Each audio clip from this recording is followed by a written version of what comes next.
മലപ്പുറം കോട്ടക്കലിൽ ബൈക്കുകൾ കൂട്ടിയിടിച്ച് 2 മരണം. കാവതികളം സ്വദേശി മുഹമ്മദ് റിഷാദ്, മരവട്ടം പാട്ടത്തൊട്ടി സ്വദേശി പി.ടി. ഹംസ എന്നിവരാണ് മരിച്ചത്. മുഹമ്മദ് ഷംസീറുണ്ട് വിവരങ്ങൾ പങ്കുവയ്ക്കാനായി. ഷംസീർ, എപ്പോഴാണ് ഈ അപകടം സംഭവിച്ചത്? ഇന്ന് വൈകിട്ട് 4 മണിയോട് കൂടിയാണ് ഈ അപകടം സംഭവിച്ചത്. 2 ബൈക്കുകൾ തമ്മിൽ കൂട്ടിയിടിക്കുകയായിരുന്നു. മലപ്പുറം കോട്ടക്കൽ പുത്തൂർ ചെനക്കലിൽ വെച്ചാണ് 2 ബൈക്കുകൾ തമ്മിൽ കൂട്ടിയിടിക്കുന്നത്. ഈ ദൃശ്യങ്ങളിൽ വ്യക്തമാണ് ബൈക്കുകളുടെ മുൻഭാഗം പൂർണ്ണമായി തകർന്ന നിലയിലാണ്.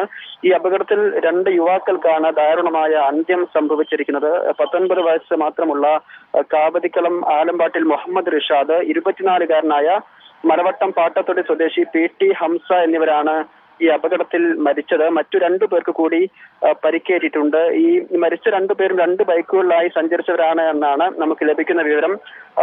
2 പേർക്ക് കൂടി ഇതിൽ പരിക്കേറ്റിട്ടുണ്ട്.